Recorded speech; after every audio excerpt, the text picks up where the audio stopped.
একটি শহর যেখানে খাবারের জন্য শোনা যায় কান্না, কিন্তু আসে না কোনো উত্তর। যেখানে যুদ্ধের গোলাগুলির চেয়েও ভয়ঙ্কর হয়ে উঠেছে ক্ষুধার যন্ত্রণা। ফিলিস্তিনিদের অবরুদ্ধ গাজা উপত্যকা আজ যেন এক মৃত্যুপুরী। গাজার ক্ষতবিক্ষত ভূখণ্ডে নেমে এসেছে মৃত্যুর স্তব্ধতা। যুদ্ধের গর্জন থামলেও এই এলাকায় চলছে এক বিভীষিকাময় মানবিক সংকট। গত 15 দিন ধরে গাজায় এক চুল খাদ্য সহায়তাও প্রবেশ করতে পারেনি। জাতিসংঘের বিশ্ব খাদ্য কর্মসূচি WFP জানাচ্ছে, অবরোধের কারণে সেই বিপন্ন জনগণের কাছে পৌঁছানো সম্ভব হয়নি জরুরি খাদ্য সহায়তা। শিশুদের কাঁদতে থাকা পিতামাতার কাছে এক চামচ খাবারের জন্য শেষ চেষ্টা। প্রতিদিন আরও বাড়ছে মৃত্যুর সংখ্যা। এমন অবস্থা গাজার একেবারে হৃদয়ের কোণে।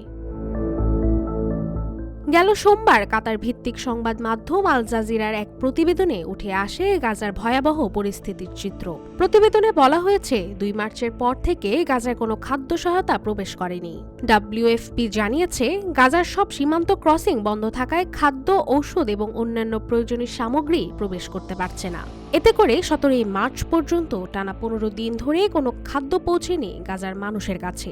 খাদ্য সংকট চরম আকারে ধারণ করেছে দেশটিতে, যেখানে নিত্য প্রয়োজনীয় পণ্যের দাম বেড়েছে 200%-এরও বেশি।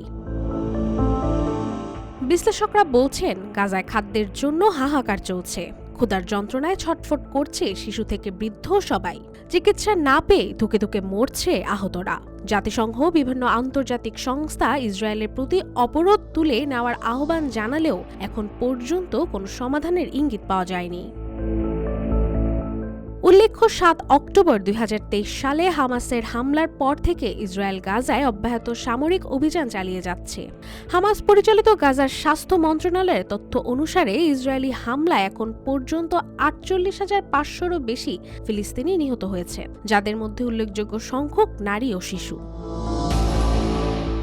এদিকে চলমান সংঘাতে গাজায় প্রায় 70% বাড়িঘর ধ্বংস হয়ে গেছে। চিকিৎসা ব্যবস্থা ভেঙে পড়েছে, বিশুদ্ধ পানির তীব্র সংকট দেখা দিয়েছে, আর পুরো উপত্যকা এক মৃত্যুপুরীতে পরিণত হয়েছে। বিশ্ব সম্প্রদায় অবলম্বনে গাজার মানবিক সহায়তা প্রবেশের অনুমতি দেওয়ার জন্য ইসরায়েলের উপর চাপ সৃষ্টি করলেও পরিস্থিতির উন্নতি কবে হবে সেই বিষয়ে কোনো নিশ্চয়তা নেই। গাজার মানুষের এই অসহায়ত্ব আর কতদিন চলবে, এই প্রশ্নের জবাব আজও অজানা। রাশিকা হোসেন, রূপালী বাংলাদেশ।